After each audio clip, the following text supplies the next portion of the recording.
بسم الله الرحمن الرحيم إن الحمد لله نحمده تعالى ونستعينه ونستغفره ونتوب إليه ونعوذ بالله من شرور أنفسنا ومن سيئات أعمالنا من يهد الله فلا مضل له ومن يضلل فلا هادي له وأشهد أن لا إله إلا الله وحده لا شريك له له الملك وله الحمد يحيي ويميت وهو على كل شيء قدير وأشهد أن محمدا عبده ورسوله صلوات الله عليه وعلى آله وصحبه ومن دعا بدعوته واستنى بسنته إلى يوم الدين وسلم تسليما كثيرا. فيا عباد الله ويا معشر المسلمين، الله سبحانه وتعالى يقول في الكتاب الكريم بعد أعوذ بالله من الشيطان الرجيم: يا أيها الذين آمنوا اتقوا الله حق تقاته ولا تموتن إلا وأنتم مسلمون واعتصموا بحبل الله جميعا ولا تفرقوا.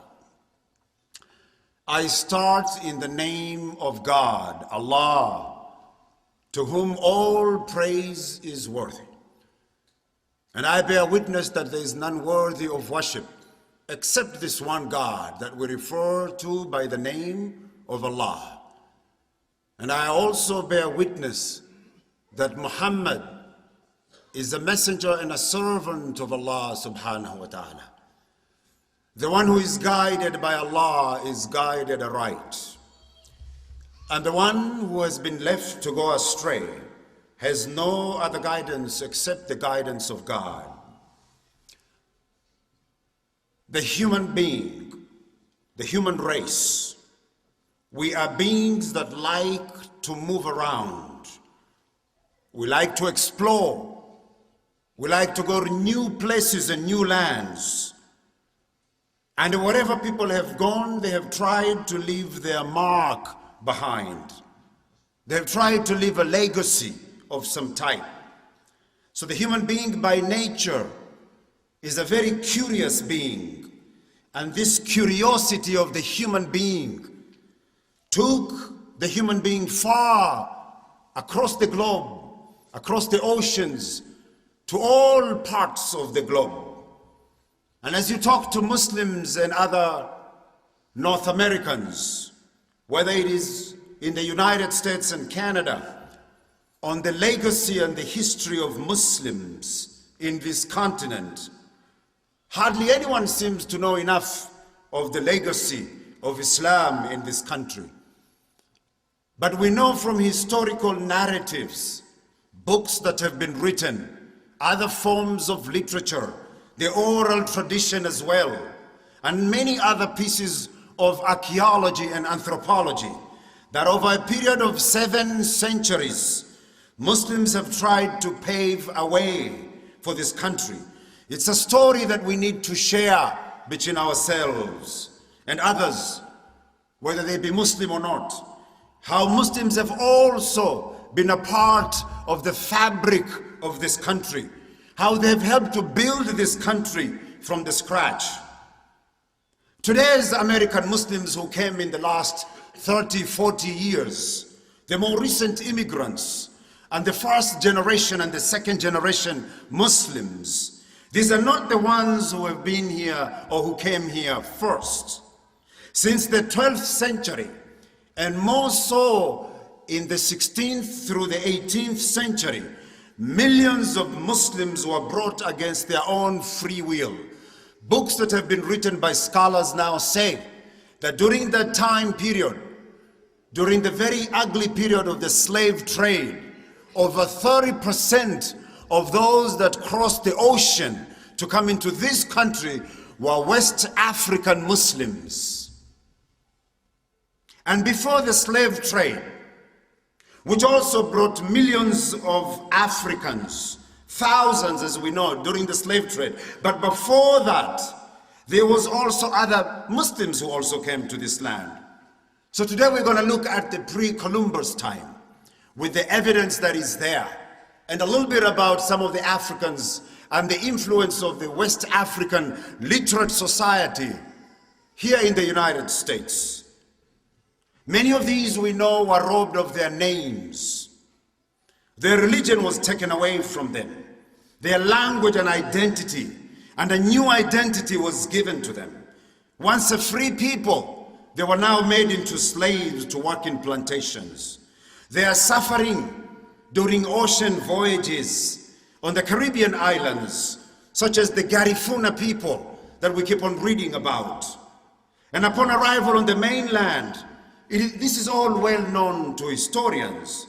Today I want to answer and address the question of the exploring and the understanding of the roots of Islam in the United States, and to follow the legacy of Muslims in this country.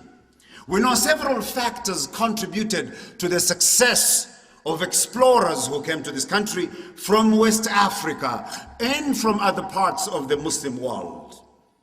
First of all, there was that message of Allah subhanahu wa ta'ala in the Quran. أَوَلَمْ يَسِيرُوا فِي الْأَرْضِ فَيَنْظُرُوا كَيْفَ كَانَ عَاقِبَةُ الَّذِينَ كَانُوا مِنْ قَبْلِهِمْ. Don't you travel the earth and see what happened to nations before you.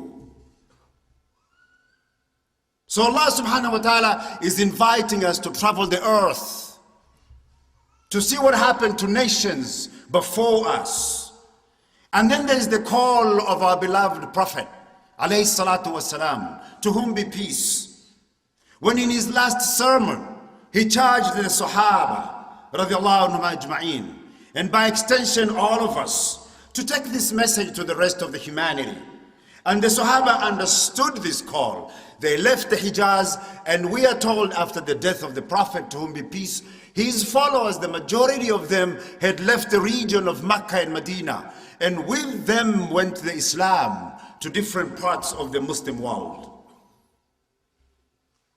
Islam started moving northwards, and here it flourished and established an extremely literate society. By the 700s, the year 711, we know that is the year that Tariq crosses the Strait of Gibraltar between North Africa, what is existing Morocco today, and crosses on to the Iberian Peninsula.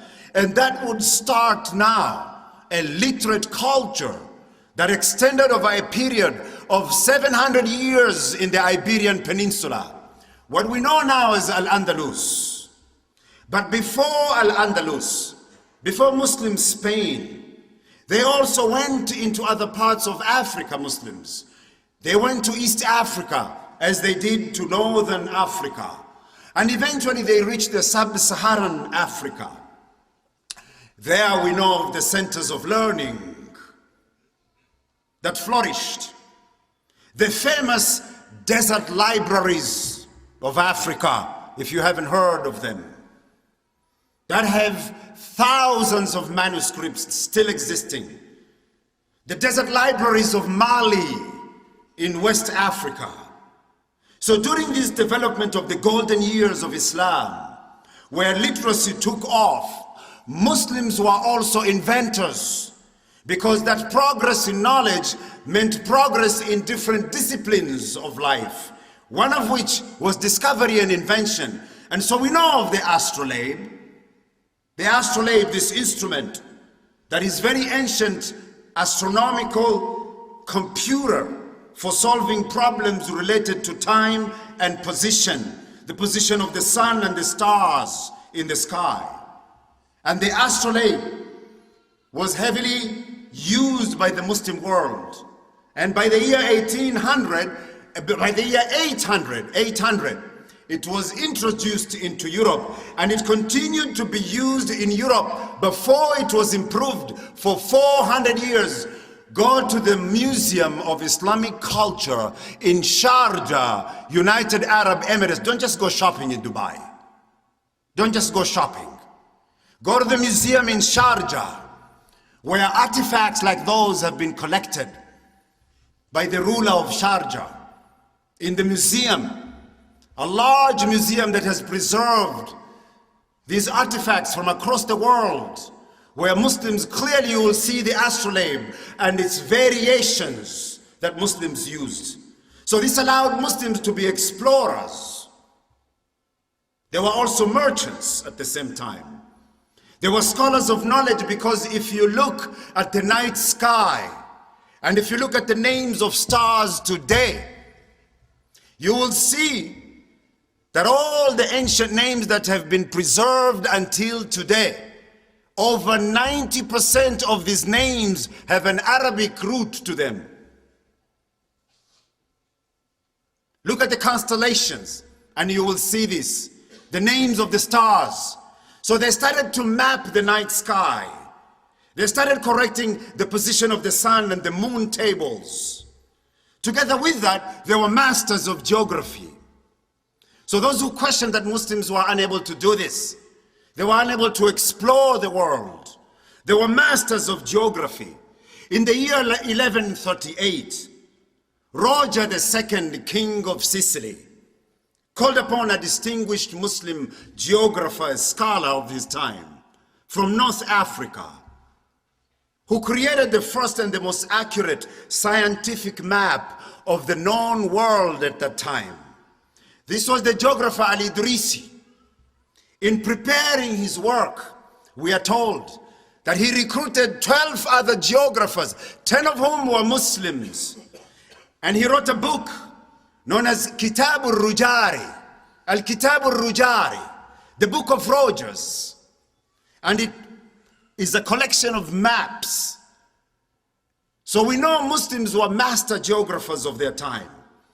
And the reason behind this is very simple. What drove these fields of geography and exploration and travel and so on is simply economics. The Muslim world was unified by a flourishing long-distance commerce, as well as by a religion and culture.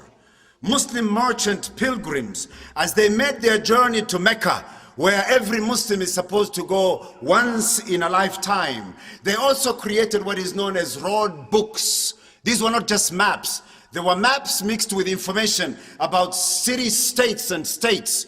At this and this city, you'll get this and that. You'll get this facility. This is where you can shop for this. This is where you can trade for such an item. This is where you can buy a particular product. The Muslim world at the time, led by geographers like Al-Idrisi. And so we know one of the places that also Muslims went was the Atlantic and the Pacific. And contrary to a little bit of knowledge that we know about Muslims and their presence in this part of the world, Muslims went into the Pacific Ocean during the Al-Amawiyyun, the Umayyad dynasty that ruled the Iberian Peninsula. Within 100 years after the death of the Prophet, alayhi salatu wasalam, to whom be peace, they went into a region and they found a group of islands that had a lot of wind. And they called these islands Juzu al-Hawa, the islands of winds. And we know from this name, there could be other origins of this name. I've been to Hawaii before, and I've seen this phenomena where a group of islands, there's a lot of winds in those islands. And from that came Hawaii. And they started to map the Panama area and the Hudson Bay. And so they traveled to parts of the world that you and I might not be aware of. But we recognize that the dark ages of Europe were the dark ages of Europe. Those were not the dark ages of the Muslim cultures and civilizations across the world. Those were the golden times and the golden age of Islam. Between 8 to the 1400 year, Muslims started developing all sorts of disciplines. Our natural ability to think of direction, because wherever you are, turn your head towards Masjid al-Haram, turn your head towards Mecca, turn your face and face Mecca, wherever you are. So wherever you are, you have a sense of direction. Where is this region in the world in relation to where I am? Is it south? Is it northeast? We have a sense of this direction. That is why I travel the earth and see what other cultures have left behind. A Harvard University scholar by the name of Barry Fell, in his book called Saga America, The evidence involving writings found on a bedrock in Nevada and elsewhere by Berry Fell, the 8th century map that we're talking about. You might be able to get this book in the library, it's out of print, but many people have this book. Berry Fell found the writings of many different people in America in pictographs, in caves, on rocks, in different parts of America. A type of scribbling, a type of native language that first they thought it was the native people of the United States. But Berry Fell had suspected that it was more than that. And he took this evidence and he went to the language scholars of Libya at that time, together with UNESCO, this United Nations body that deals with science and culture. And together when they brought these scholars, they found that it was an old Libyan script, Kufic Arabic. Anthropologists have proven now that the Mandinkans under the rule of Mansa Musa in West Africa explored many parts of North America via the Mississippi and other river systems at Four Corners in Arizona. Writings show that they brought elephants from Africa to the region. So Berry Fell is narrating all this, and he's talking about this experience and the engraving they find in Nevada, such as the one that says Ismullah, the name of Allah, Muhammad Nabiullah, Muhammad the servant or the prophet of Allah. These statements, Shaitan the fountain of lies, on bedrocks. So Dr. Fell and others discovered the existence also of Muslim schools in Nevada that was using an education system, a very literate system, in Colorado, in New Mexico, in Indiana, dating it back between the year 700 and 800, engravings of different types. And the language of instruction was North African Arabic, written in the old Kufic style. And he found that the instruction and the material that they used to teach ranged from arithmetic to religion, from history to geography, from mathematics to sea navigation. They found designs on clothing and tattoos on faces, a number of cultural realities that were similar to the cultural realities of Northern Africa. My brothers and sisters in Islam, Al-Idrisi, the geographer, in the 12th century in his geography book, he writes about the journey of Al-Mugharaba, the seafaring North African Andalusians, who went into the ocean, found a set of islands, and in there they were captured, sent to the king. The king speaks to them in the Arabic language they narrate and explains to them how to get back to their original location. And this is back in the 12th century. He told them about their position, their geographical position, and how to get back. But the most startling evidence comes from a report from Al-Umari. This is a geography book that shows the journey of different people throughout the world of his time. And he narrates a journey of the king of West Africa known as Mansa Musa, a West African ruler who at the year 1234, he's traveling across North Africa going to Hajj. He's going to Hajj at that time. And usually the rulers at that time, when they went to Hajj, they took so much wealth and they took so many people with them. He's traveling with an entourage of 70,000 people. And he says in his book that each country that he goes in, he left so much gold that it actually changed the economy of the country that he traveled through. And so he asks him, from where do you get so much power and authority? So much wealth? How do you get all this? And he says, I'm from a line of rulers. My ancestors were all rulers. And my predecessor sent 2,000 vessels across the ocean of darkness, which is what they were called the Atlantic at that time. 2,000 of those vessels. So you see, these are the Mandinka that here in America we refer to as the Mandingo, who came here. They were Muslims from the empires of Mali and Songhai and other places. They crossed the coast into West Africa, followed the currents of the time. You know, when they suspected that this cannot be true, the National Geographic funded a program. And they wanted to prove that it was possible to create a vessel out of local wood from that part of the world. And a Scandinavian man was given this job, and he created a vessel out of papyrus. He showed that you can cross the Atlantic with a boat made of indigenous African material, because he did it, and the National Geographic showed that. Ian van Sertima, the man who wrote a lot of books about the presence of Africans in South and North America. In his book, where he says they came before Columbus, he shows the pieces of evidence that are so dramatic, superbly detailing documentation of the presence and the legacy of Africans in ancient America. Looking at navigation, shipbuilding, cultural ideology, cultural analogies between the Native Americans and Africans, transportation of plants and animals that did not exist in this part of the world, that we know now from botanical studies and from other biological studies, their origin is Africa. They were never found in South America.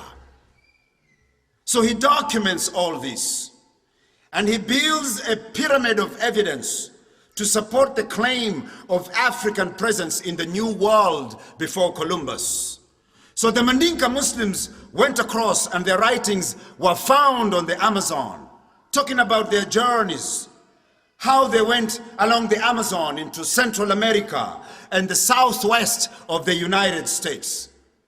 Leo Weiner, in his book, Africa and the Discovery of America, another Harvard scholar, he also shows proof that African Muslims came into the United States and were actually in the southwest of the United States. There were mounds that they found showing elephants with writings saying the desert is hot and the birds are numerous and the elephants are tired. They shipped elephants across the Atlantic. You can imagine the kind of vessels they were building.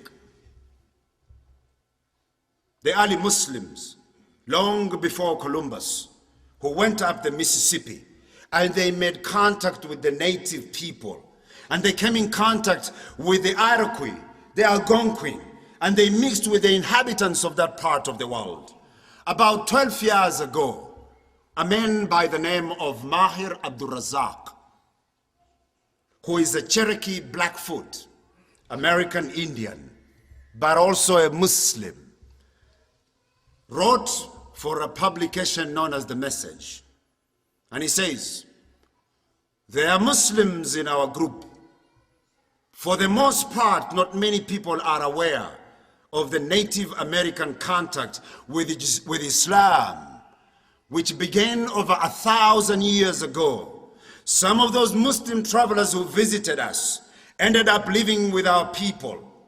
For most Muslims and non-Muslims of today, this type of information is unknown, unmentioned in the books of history.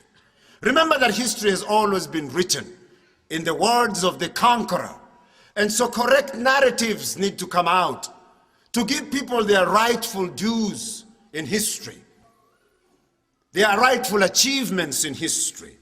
Mahir Abdul Razak tells us about documents, treaties, legislation, resolutions that were in fact involving Muslims.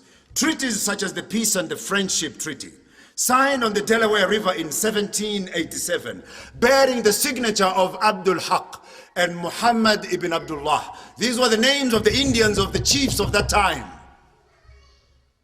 And they appear on documents. And all of these documents are present in the National Archives, as well as in the Library of Congress. If you have access to records in the state of South Carolina, read the Moore's Sundry Act of 1790, Almost all of the vocabulary of the tribes has something, some name in reference to Allah. Even the names, Mahir Abdul Razak tells us, of the cities that were called Tallahasi, it means that He, Allah, will deliver you sometime in the future. Because we all return to Allah. Inna lillahi wa inna ilayhi raji'un. So the journey of Muslims continued. But because they were unable to establish themselves, because they were not able to keep strong links with the Muslim world, the link with the knowledge, making Islam relevant to the world that they live in, and because of the dominance of slavery to people of color and the discrimination that took place, people's religions, identity, and names was removed completely. People started taking names of their masters, the religion of their masters. That is why we read about the Gullah people who ran into the islands of the Carolinas, who did not want to be enslaved, who started those rice plantations. And because of the conditions in those islands that were ideal, tropical, very similar to where they came from Sierra Leone, and they started those rice plantations, even their masters eventually abandoned those regions. Why? Because of the diseases that were there in those tropical climates. And the African Muslims were much more tolerant to those diseases. These stories are untold of. They still live in the rural areas, in the coastal region of these islands. The Gullah people, I was at the Smithsonian, and I went to the African Museum. And as we enter, at the reception, there is a lady that is talking to my wife and I. And I noticed she has a heavy accent. With no offense, I have one too. So I asked her, "Where are you from in Africa?" She's a black lady. She said, "No, I'm from the Gullah people of the Carolinas." So we know they're still around. They used to be isolated, but we know with tourism and with taking over of development on the beach and the coast, that a lot of their heritage has disappeared. But if you look at their culture and you study the writings about them, it will tell you that in their funerals, they used to prepare a lot of food and they called it sadaqah. Sadaqah. Same thing that West Africans do. Same thing as East Africans. You have a death in the family, you prepare a lot of food. You say this is sadaqah for the mate, for the deceased. Their women names, Maryam, Fatu, Hawa. These were the names of their women. So we know these were Muslim names. East African Muslims have Africanized the Muslim names. Maryam is usually pronounced Maryamu. Fatma is usually pronounced Fatuma, and things like that. These are Africanized version of the Muslim names. It's the same thing in West Africa. You've heard of the Seminoles in Florida. If you haven't heard of the Seminoles in Florida, the black Seminoles are an offshoot of the Gullah. They were warrior-like. They built their own settlements in Florida and fought a series of wars to preserve their freedom. They are now scattered in North America, and they were given all sorts of names.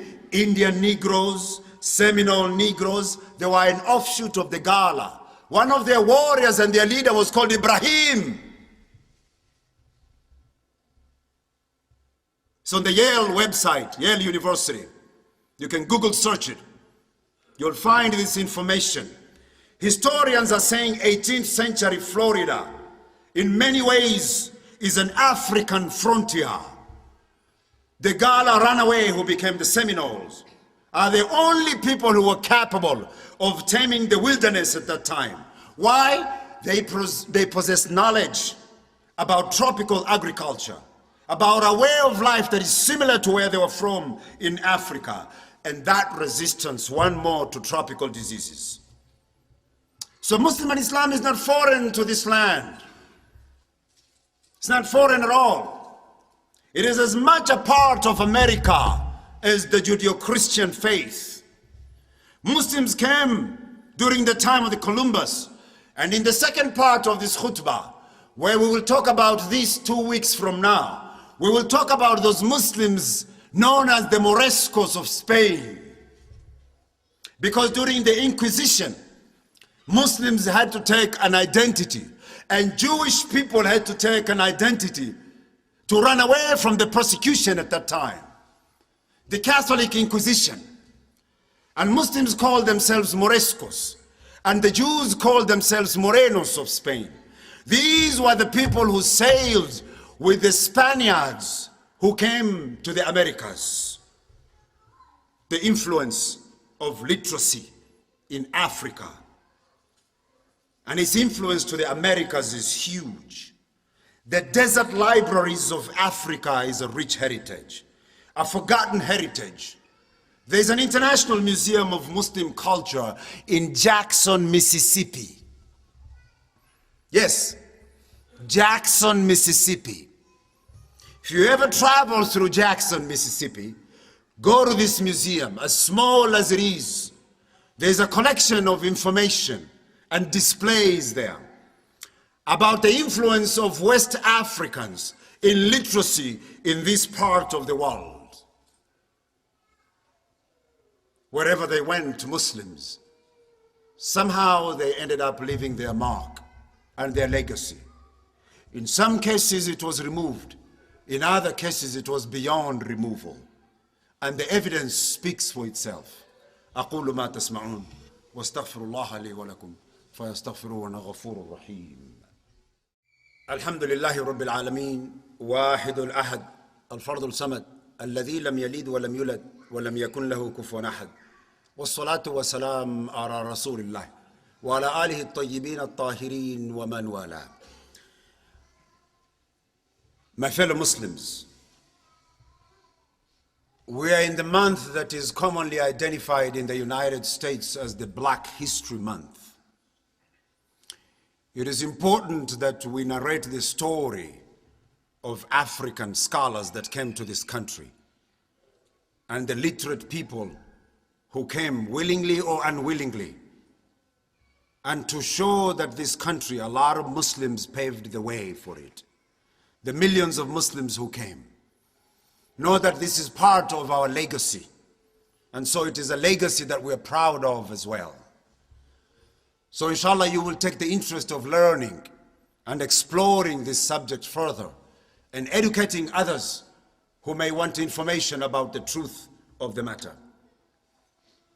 عباد الله إن الله وملائكته يصلون على النبي يا أيها الذين آمنوا صلوا عليه وسلموا تسليما اللهم صل على محمد وعلى آل محمد كما صليت على إبراهيم وعلى آل إبراهيم إنك حميد مجيد وبارك على محمد وعلى آل محمد كما باركت على إبراهيم وعلى آل إبراهيم إنك حميد مجيد ربنا آتنا في الدنيا حسنة وفي الآخرة حسنة وقنا عذاب النار ربنا لا تزغ قلوبنا بعد إذ هديتنا وهب لنا من لدنك رحمة إنك أنت الوهاب اللهم يا مقلب القلوب ثبت قلوبنا على دينك اللهم يا مقلب القلوب ثبت قلوبنا على طاعتك تقول ما تسمعون وأقيموا الصلاة إن الصلاة تنهى عن الفحشاء والمنكر ولذكر الله أكبر والله يعلم ما تصنعون قم إلى صلاتكم. Stand up for prayer.